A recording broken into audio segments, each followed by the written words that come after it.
Welcome to my views and news. Some news stories. Firstly, viewers, an update for you. In the last video, I reported about a bomb attack on football fans of football club in Bahir Dar. Who threw this grenade?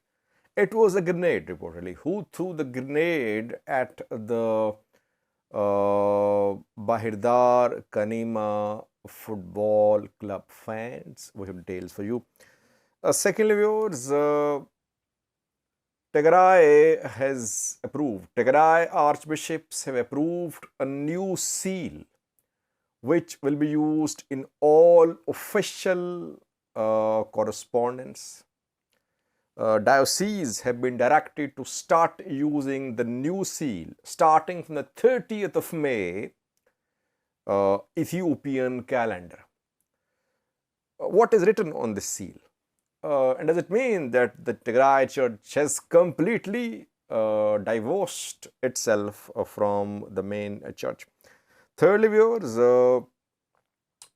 in 2018, when PM Abiy came to power, and after that we saw a reconciliation between Ethiopia and Eritrea, and Abiy and Isaiah signed agreements.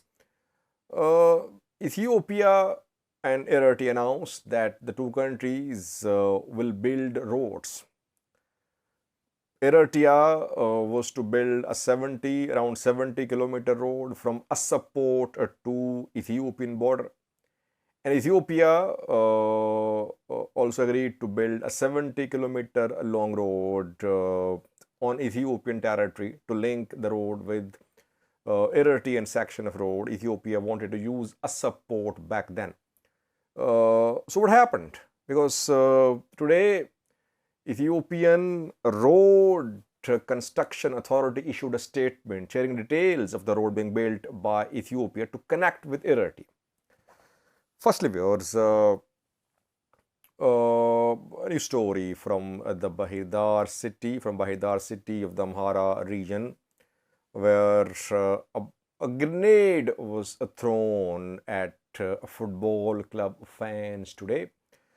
It happened in Bahir Dar city at Mullalam Cultural Center.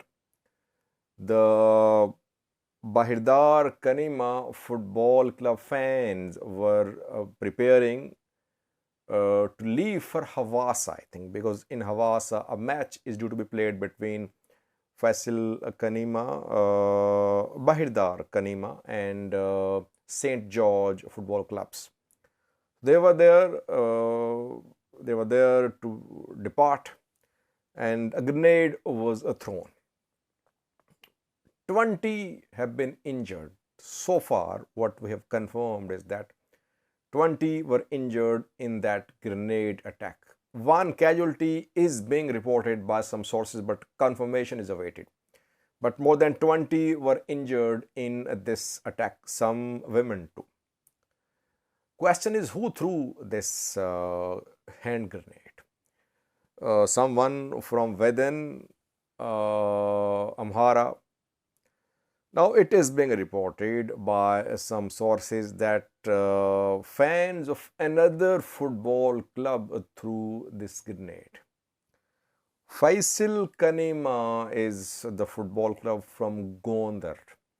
And some sources are reporting that fans of Faisal Kanima threw this grenade at Bahir Dar Kanima supporters.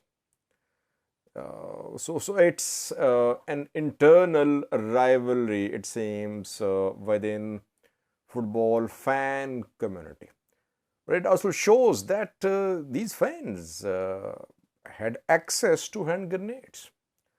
Amhara region is weaponized. It means that people, even football fans, they have access to hand grenades, bombs.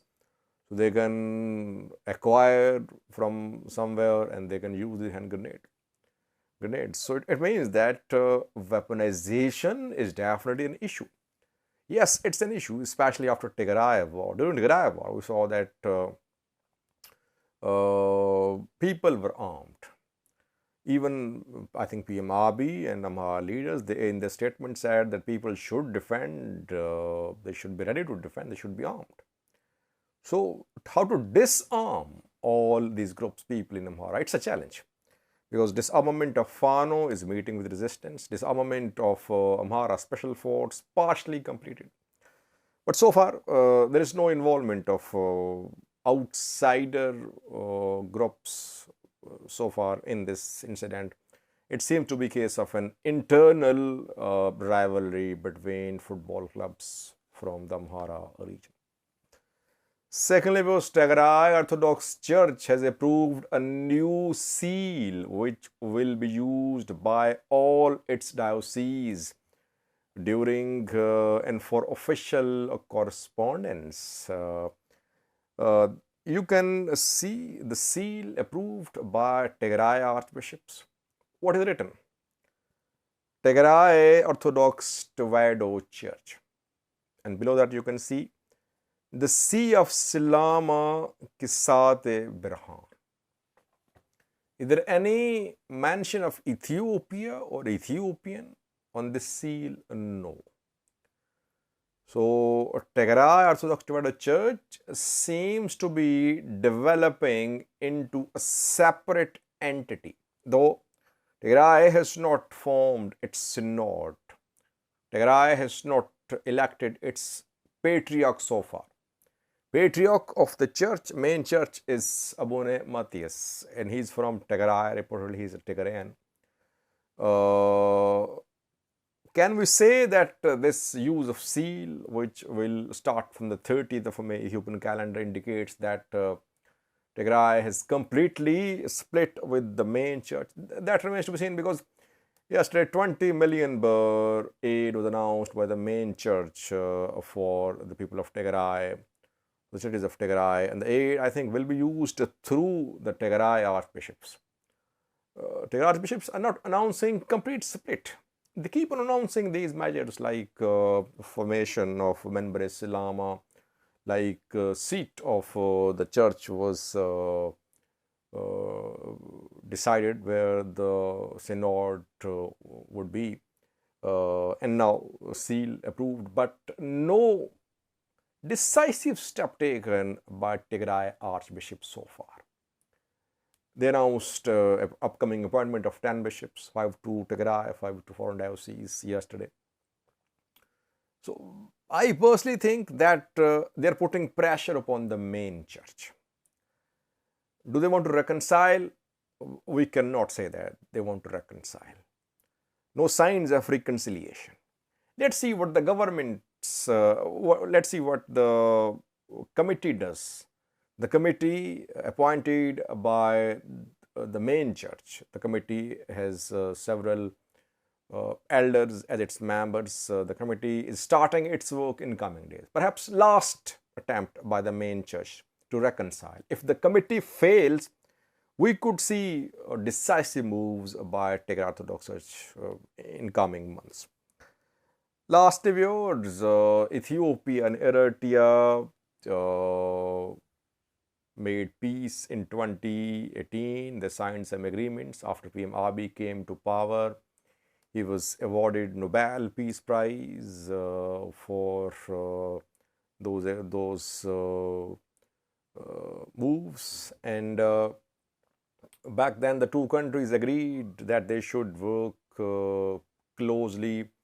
Ethiopia agreed to use a support of Eritrea. Ethiopia is a landlocked country. It has been using Djibouti's ports for decades, though it is trying to diversify its reliance on different ports. It has been trying to be a shareholder in Somaliland's Berbera port, but it could not be a shareholder because of the war in Tigray. It wanted to develop Zila port of Somaliland as well. And Ethiopia has been interested in using a support, but then we saw start of war. The two sides agreed in 2018 that Ethiopia should connect with a support by road. So road construction started. Eritrea built 70-kilometer long road from Assab to Ethiopian border.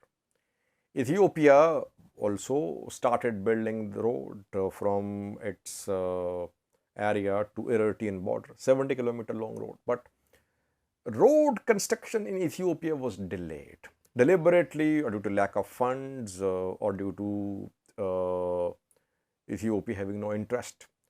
Today, Ethiopian Road Construction Authority, a transport authority, issued a statement saying that the construction of road to Eritrean border was ongoing, and that till next July, the road construction will be completed. A Chinese company is building this road. I think Eritrean side road was also built by a Chinese company, if I'm not wrong.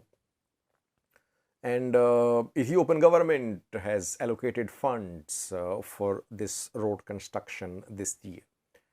It means that Ethiopia could be connected with Eritrea through Assab if the road construction is completed. Obviously, the two sides will sit, they'll talk, they'll negotiate, because the country whose ports Ethiopia uses, obviously those countries charge fees. Let's see. Will Eritrea charge less than Djibouti? We'll see, but it's a good step. Ethiopia has been saying, there have been some private discussions that Eritrea was not interested in developing economic relations with Ethiopia. But Eritrea constructed its section of the road. Construction of Ethiopian side of a road was delayed. So Ethiopia has also been hesitant, maybe because of war, because of opposition from Tigray. So we'll see in coming months this important completion of the road construction. And before that, we could see start of talks between Ethiopia and Eritrea regarding port fees. If the relations improve and if the relations remain friendly, if the two countries start relying economically on each other, obviously it would be a way of staying closer in future. Let's see what happens in coming months. Thank you for watching.